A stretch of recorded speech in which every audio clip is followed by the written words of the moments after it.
You are listening to Autistic Stuff for Autistic People, a podcast in which a few autistic friends talk about their lived experiences and special interests. We are here to invite you into our world as autistic peers, sharing relatable conversations about life as autistic people. This podcast is for autistic people and anyone that lives with, works with, or loves an autistic person. I am Aradia. I am the creatively autistic coach and also the podcast producer for Fox and Raven Media. And I am Cheryl, and I'm a coach who loves working with spiritual abuse survivors and late discovered autistic people learning to love and accept themselves. And I'm Ati. I'm an autistic peer support coach, sometimes known on the internet as the Autistic Coach, and I'm also a rabbi in training and spiritual director. Welcome back to another episode of Autistic Stuff for Autistic People. Today we're going to talk about one of our intro items, special interests, commonly shortened to SPINs. Special interests are connected to our values as much, if not more so, than to our sensory joys, as we discussed in our last episode. I think we should start by taking a moment to discuss what we mean with the words special and interest and how we're putting that phrase together. And then we can get into how we each identify our special interests and lean into them as our unique personal things and how that affects our lives as autistic people. So, yeah, let's get into it. What do we mean by special and interest and special interest? I do love this question because I don't have an actual, scientific or, perfect definition. But for me, in my world, when I say something is a special interest, it generally is something that I have been interested in for a very long time. I know that's not the same for everybody. Some people, their special interests might come and go. For me, the special interests are things that have been with me for years. They're things that I cannot stop learning about. They are things that I want to immerse myself in on a very regular basis. They are things that when I'm doing them or I'm engaged with them or I'm talking about them or I'm learning about them, I feel extremely, joyful and regulated and alive. I guess that would be the start of my definition anyways. Yeah, for me, it's almost like the things I can't not do. It's like, even if I don't necessarily want to, it's the stuff that always comes back. And yeah, the serial versus perpetual long term. Yeah, sometimes you wonder if it counts, if it's short term, but like if it takes up your whole brain or if it comes back repeatedly. Yeah. I never really understood this term. I'm a bit uncomfortable using it sometimes. And I use it because it's the word that we use in the community, right? But why is it special? I feel like it becomes this tag for everybody to be like, oh, I'm autistic, ergo, I have a special interest. And it means that it's lifelong, and it means I know everything about it, or it means... And I haven't seen that that's necessarily the case for myself, or even most people I've met. And why? It feels a bit pathologizing to me, right? If an autistic person is really into soccer/football and knows everything about it and is obsessed with it and knows all the facts and goes to the games, he gets super excited about it, maybe nobody recognizes that as strange. It's okay.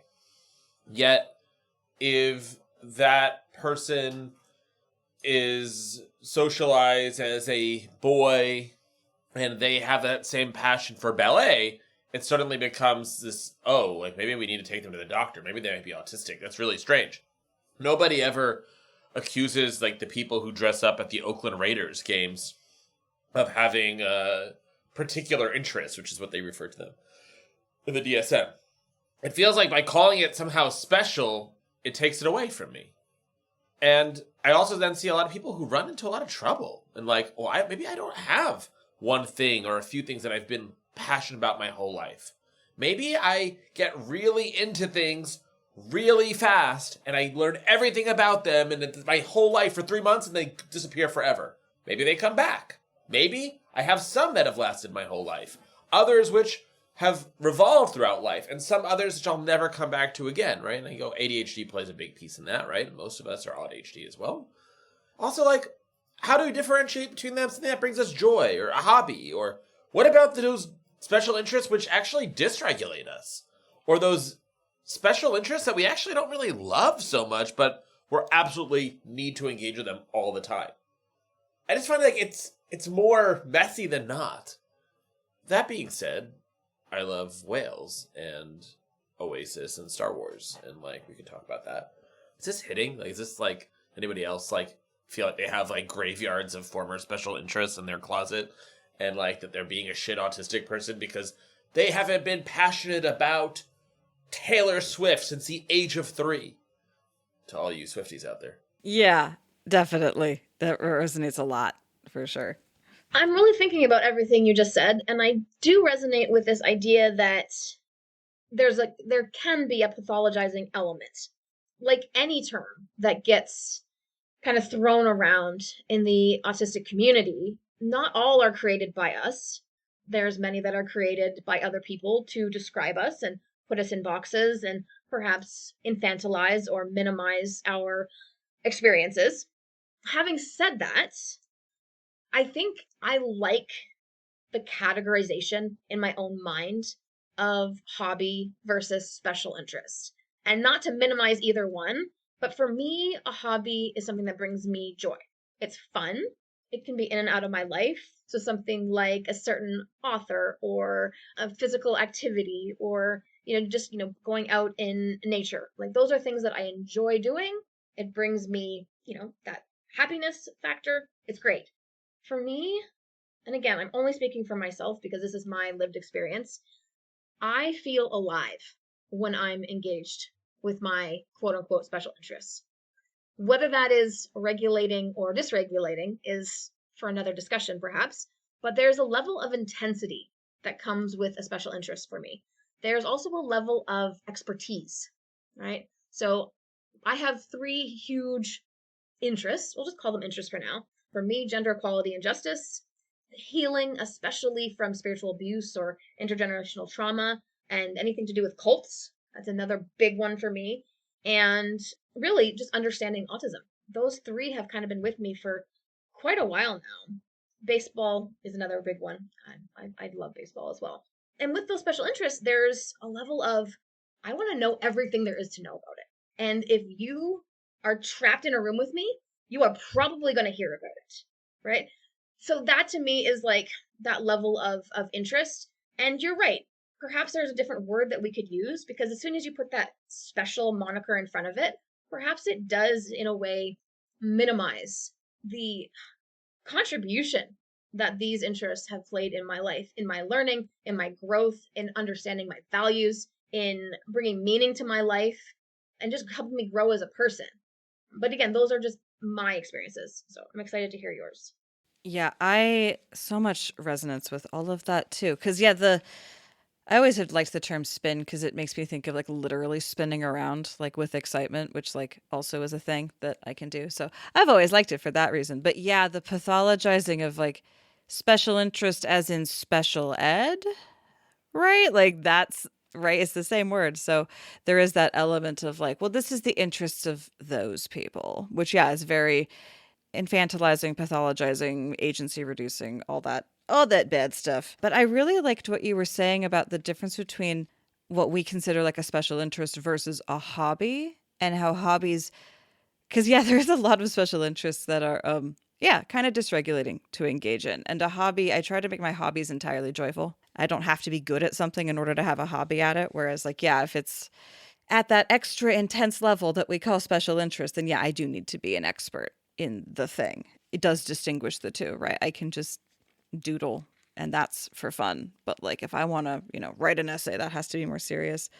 And then yeah, the one that's been really like a through line that's been unlocking my life in so many ways has been social justice. Like in so many ways, social justice is a special interest for me. I've been fascinated by the present of it, the past of it, the future of it. Like I've gone off on so many other tangents and found so many other like special interest rabbit holes along the way from that one core thing I keep coming back to. But yeah, it's like there's a spectrum. And in this case, the spectrum really is from low intensity to high intensity of like stuff that I am kind of interested in versus stuff that like I can't stop thinking about it even if I want to. Like literally, even if I want to, I can't.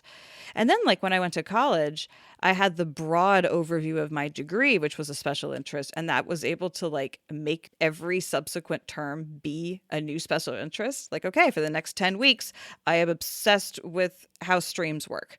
That's just like, and I was able to do that because I was in this overarching geology thing. But, now self-directed, it's a lot harder to do that. So there's an element of uncontrollableness to a special interest that is different than hobbies. Like hobbies I can pick up or set down without much emotional investment, but a special interest, if I can or can't engage in it, then like I get much more, my personality feels wrapped up in it almost. Like a need versus a want.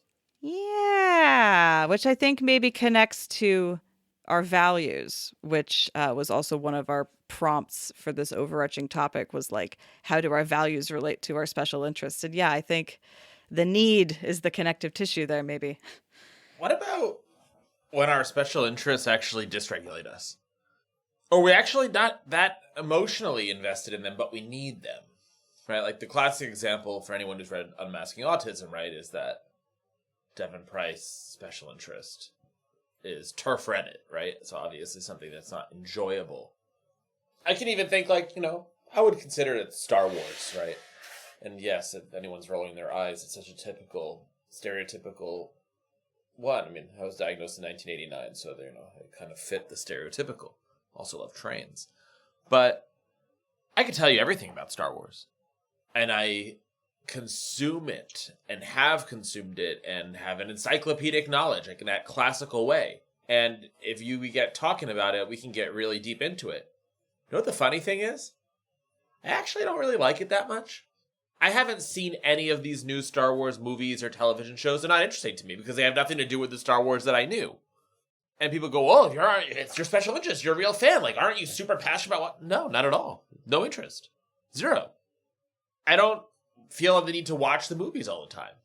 I don't feel the need to pick up the book. But when I do, I connect to it in a way that is exactly as we discussed. But it's not something I necessarily have to do. I don't really like it that much. But if I'm away from it for too long, it makes me sad, and I have to get back into it, right? So it's a strange thing. I've been fascinated with the Bible since I'm a kid. You could even call it a special interest. And I used to do like Bible bees and things like this, and can recite scripture left and right. I'm not actually that passionate about the Bible. Might sound ironic because I'm a rabbinical student, but actually, no, the Bible's not that interesting to me.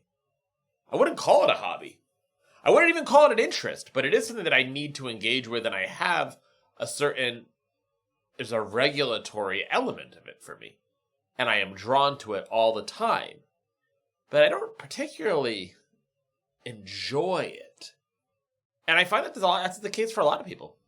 I meet a lot of autistic people who don't have something that's been lifelong and are always coming into something new. But when they find it, it's a need. It's not a want, and it's all consuming. And it could be for years even. And then from one day to the next goes away. And I think we need to normalize that kind of talk as well. Like there's this idea, like you have to be obsessed with Legos, and you have to be all into Legos, do everything Lego. And if it's not like this thing that's like all the time ever, maybe it's not really a special interest. And then it leads to the next thing, is that, oh, maybe you're not really autistic. And it becomes, I feel like this spin discussion very often becomes very gatekeepy, very fast for a lot of people. Because they go, well, I don't relate to that. Because a lot of us, when we're young, we might actually have special interests, and they get driven out of us.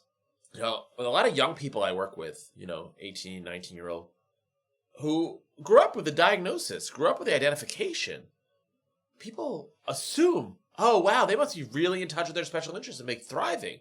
Well, no, because maybe they were really into art, or they were really into music, and they were really good at it, and they were really passionate about it. But they're autistic, so they're going to get made fun of by other kids in school. So the kids pick on them because of their art, because of their music.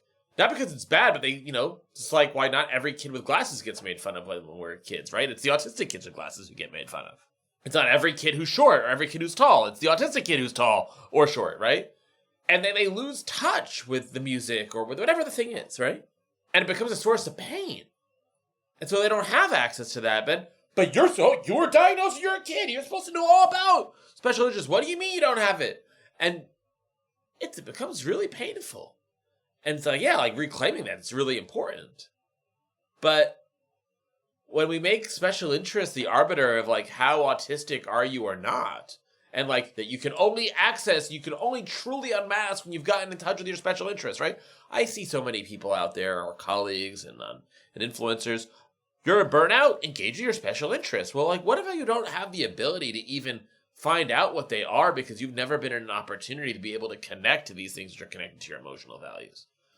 Yeah, I find the social justice one is very dysregulating for me. I definitely self-flagellate with my obsession with social justice a lot. Well, if I just learn more and witness more and think more intense things constantly all the time, then I'll fix the world's problems. It's definitely a bit of a vicious cycle there, but I've also, learned a lot. It's great. And then on the side of things that I don't care about so much, but I'm obsessed with, like, I love Wheel of Time. I got a tattoo on my leg before I met the fandom. But also, there is a degree to which I maintain my connection with that more for the social piece than necessarily because I'm still obsessed with the books. Like, I love the books. They'll always be there. The audiobooks will always be lovely white noise. But, like, I'm engaging with it a lot more now because of the community that I'm have from it than for the books themselves. And that's been a very interesting process to watch how that has gone from a special interest to a job to a hobby sort of thing. Yeah, and then rediscovering them, reclaiming them. So many hobbies I haven't picked up or special interests I haven't let myself engage in because I'm like afraid of that serial nature and coming back to it or not. And for me, a lot of my unmasking journey has been about being like, wait, I do like this and I do want to engage with it. And oh, that's a special interest. And oh, that makes me feel a lot better. Or like, I mean, hell, sewing. I love sewing and I can go for years without doing it because it's so overwhelming to get absorbed in it that like it's always there. But am I always engaging with it? Because it's like actually dysregulating to do it. Yeah. Wow. There's just a lot. Cheryl, take it away before I completely lose my train of thought. No, we're gonna go back and forth on a lot of these things, and that's great. I do want to acknowledge what Matt you were saying about the gatekeeping element of this discussion of special interest, right? This idea that every autistic person should have a special interest and it should be of this intensity. It's nonsense, right? We are all autistic, but we are not the same people. We are allowed to have things show up in our lives very differently and not lose our autism card, quote unquote. Having said that, I would also say that for me, one of the things about my, and I'm going to keep using the term special interest. I know we've got problems with it, but I'm just going to, for sake of consistency, I'm going to keep using it. There is a hyper focus that goes with my special interests. And for me, that's what distinguishes it from other activities in my life. My ability to not just focus on that particular topic for a very long time to a depth that other people would not care to go. Most of the other things in my life I can't focus on. So I think there's that big, dichotomy between the two. So I've kind of put those into two separate categories. And we were talking about this idea that spins can be dysregulating. And they can. My passion is very dysregulating. When I am learning about, spiritual abuse and how, religious leaders have exploited and abused their parishioners, I get fiery, right? But that idea that it's dysregulating equals bad, I'm trying to move away from that because, we talk a lot about balance and homeostasis as if it's the gold standard 24/7. And I'm not entirely convinced that it is, right? Being able to move into a place of passion, which can look like dysregulation, and being able to come back to center, right? And then going into a place of rest and then coming back to center, like all of that can be part of the process. There's not necessarily a right or wrong way to do that for me anyways. Other thing that I've noticed in terms of like the values and some of the themes within my special interests, I have a love of learning. It's one of my values in life. Fairness is another one, right? Those are key pieces of who I am, how I identify, and what I want to spend my time, adding more to the world, I guess you could say. And so when I'm really taking a step back and like looking at some of my long-term special interests, like the ones from an age that I shall not say because it was a long time ago, I see that some of my special interests, like the really deep ones, they are a source of pain, but they're also key to my healing, right? So, like, spiritual abuse is a big one, right? I was fascinated by cults from the time I was about 11 years old. That was when Waco happened in the US. And I was sitting there glued to the TV at 11 years old, right? Jim Jones, it didn't matter. I needed to understand because I needed to understand what was happening in my own life as a child living in a high control religious environment. I couldn't articulate it, I couldn't put it into words, but I needed to get an understanding of how this world of, religious exploitation actually works so that maybe someday I could get myself out of it. So yeah, it's huge pain and also a portal to healing. Same with gender equality and justice. Same with my autism education and advocacy. It's the three main sources of pain in my life. And in reclaiming, my passion for them, it's open doors, right? And also, last thing, I know Matt's ready to jump out of his chair, so hold on one second.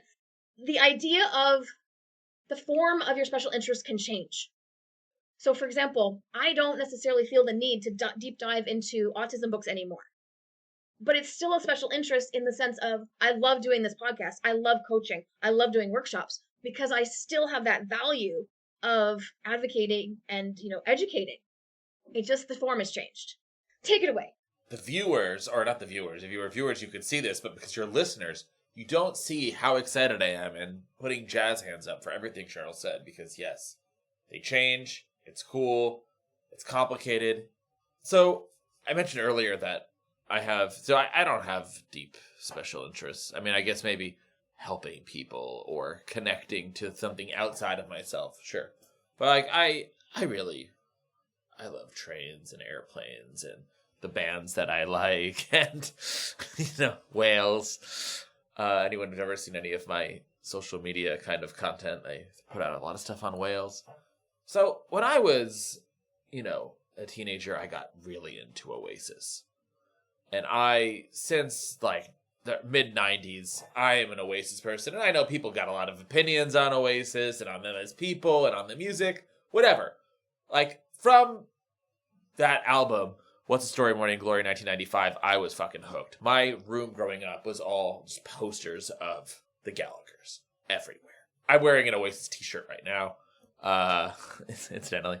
But that was my life. I was obsessed. I've seen to date Oasis 14 times in my life. And when they broke up in 2009, like, that for me felt like a death. For me, it was tragic, right? I felt like that losing that special interest was like gone. Anyway, so some of you might have been aware that there was a reunion tour going on right now. And so I pulled out 3 computers and 4 phones and got on a million different lines for Ticketmaster to make sure that I could get tickets for this. And I managed to get them in Manchester, their hometown. It was a few weeks ago. And that, like, reignited this special interest, which was for years and years and years. Like, it came alive again. And for, like, the last year, I've been getting to get into that and reading the books that I used to read and finding my old t-shirts and my old magazine clippings. I used to buy all the, the kind of magazines that have bands and NMEs and Rolling Stone, and would take clippings and make collages and rediscovering all that stuff. And went out to Manchester, super excited for the show. And very happy to wear my shirts and my hats and, looking a bit dorky, right? Cosplaying Liam Gallagher, right? And maybe some of you listening to this are cringing right now. They're like, okay, you can cringe all you want. My special interest, right? And people in Manchester, not a lot of people don't like them in Manchester anymore. They feel like they sold out. They don't look at them like the Stone Roses or the Smiths, who I also love. And those of you who follow me on social media, you'll notice lots of Smiths lyrics on my feed. And people are being like, oh, you're here for Manchester? You're here for Oasis? You're here for Oasis? Ugh, God, get out of here. Like, what are you doing here? Right? Why are you coming here? Never going into one of our favorite queer bars and cafes in Manchester, and then just being like, really? You're wearing an Oasis t-shirt in here? Come on. And I felt like I had to, after like 2 days, and then we went before the show, we stayed after the show, kind of needing to hide that interest, because it was like, people were like giving us negative reactions. And I started feeling like, I don't want to get those negative reactions, right? And now, again, for listener, it's not about me and my negative reactions, right? Think about how often where we are into our thing and we're enjoying it and walking around and being ourselves, and people like, it's a little too much, a little bit too much into it, a little bit, And I started finding myself putting on a jacket, having to explain, oh yeah, I'm a fan, but I'm not like that. I remember having this conversation just a few weeks ago, catching myself doing this. And finally I got to go to the show. This is 85,000 people. And they handled it well, and it never became overwhelming. It was in a big park. They had shuttles. They respect your disability card and your sunflower. And I never at any point, and I was afraid that I was going to be super overwhelmed for it, right? Because sometimes our special interests can overwhelm us, like a concert like that, right? Like, but I got so much out of being in a space where everybody was doing like I was doing. And it was not like to the point of, oh, I'm masking to be like everybody else. Like there I got to be unmasked with 85,000 other people who were doing the same thing. Most probably weren't autistic, right? Probably a lot were. But we could just do the thing, and it felt so good. And I felt younger again. Yes, I felt like we were in the naughties again. And yes, I wore a bucket hat. And my partner was taking videos of me sometimes, just being off by myself on the side, singing to myself and dancing and looking purely happy. And that's the point of the special interest. Like, yeah, like a lot of them that get taken away from us. We don't know how to do that. But what is that thing that just makes you feel like a fucking human being and to be yourself? That's the thing. That's the thing and that's why we all, well, yes, sometimes feels gatekeeping. I wish everybody can find that.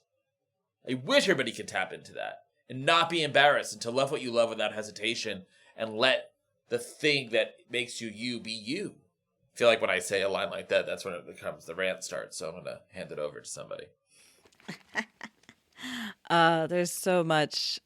I love that about the concert. I got to go to so my husband and I share a special interest of a particular band, and we went to Red Rocks in Colorado to see them. Like, this is our last full band, huge experience because reasons. And that was such an overwhelming trip. It was so dysregulating, and it was such a fantastic show. And like, yeah, that experience of being with all these freaks who are just as obsessed, because the tickets for that show sold out in like 2 hours. Like, it was bonkers. And to just be there with 100,000 other people, just like, we are all nerding out so hard for this, except there were some people who were not nerds about it that were standing right in front of us being annoying. So I just screamed at them until they went away as applause, to mind you, but I literally just screamed at them until they decided they needed to leave because they were not being the right kind of nerds. But that's beside the point.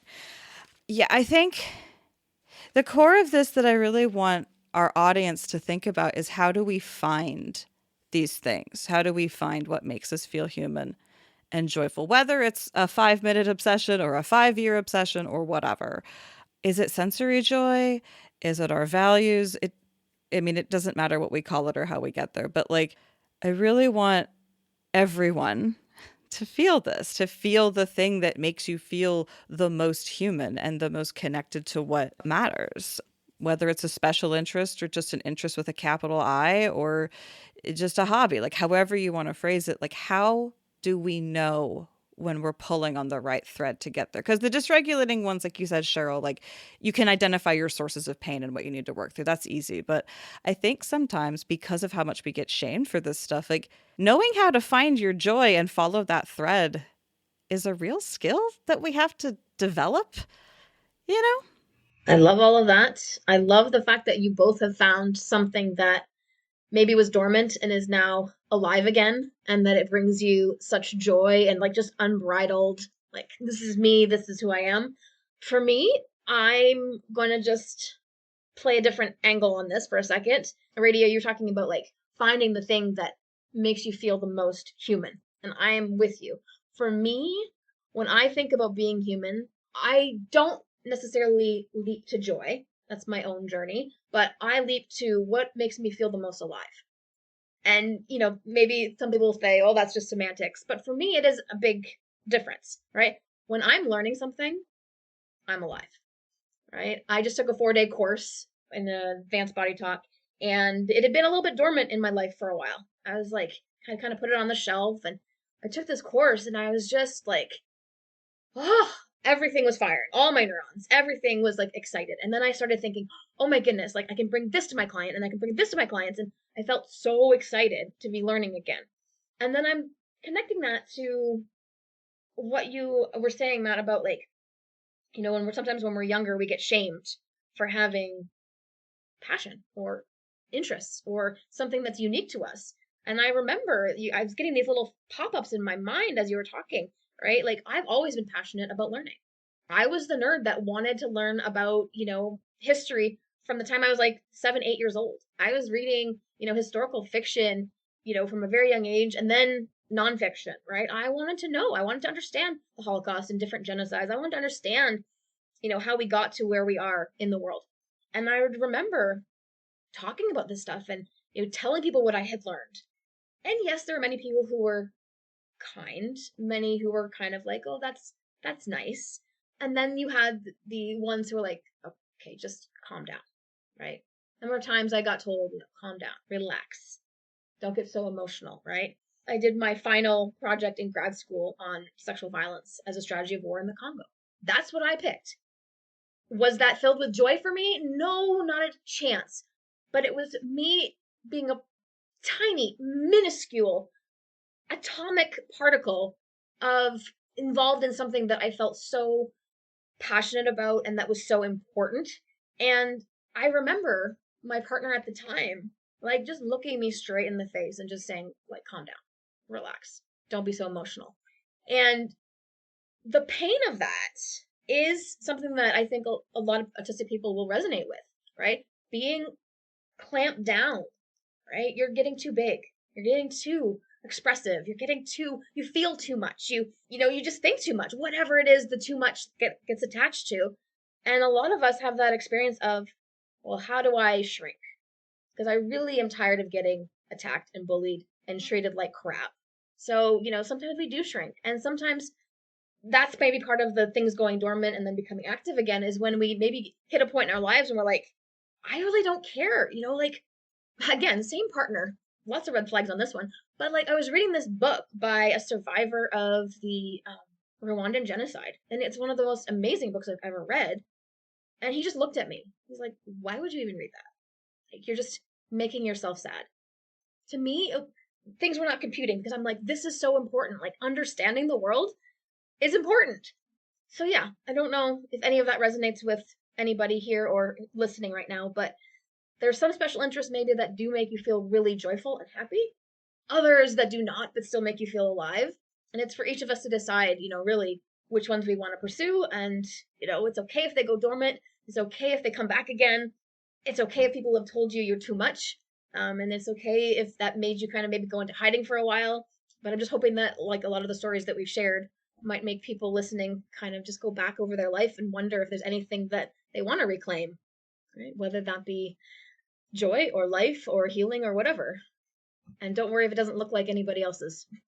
Yeah.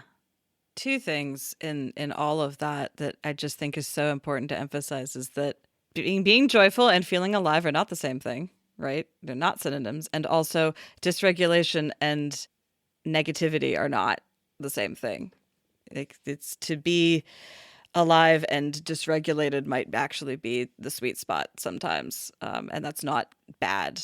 I think, yeah, if we really want to get past the infantilizing, oh, what's your special interest? Do you like trains? If we want to get past that understanding of where our passions lead us, then yeah, we have to understand that dysregulation is not always bad and feeling alive is not always fun, but it's all good and worth pursuing. And as long as you are pursuing your values and the thing that makes you feel whole, you're probably on the right track and should keep poking, keep pulling on that thread.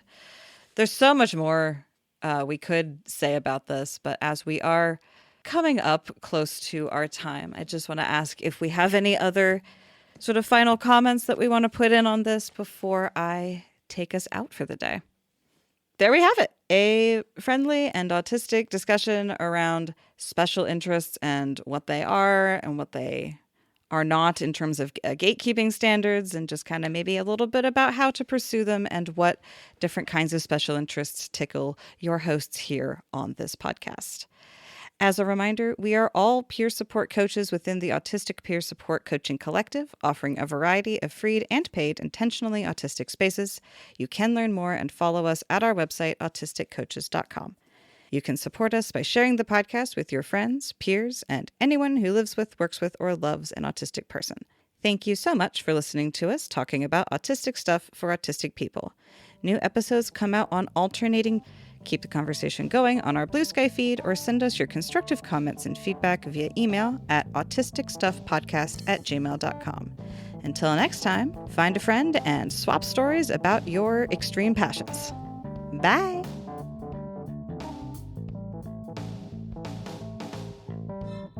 Autistic Stuff for Autistic People is a production of Fox and Draven Media. For more podcasts from Fox and Draven Media, visit our website, foxanddravenmedia.com.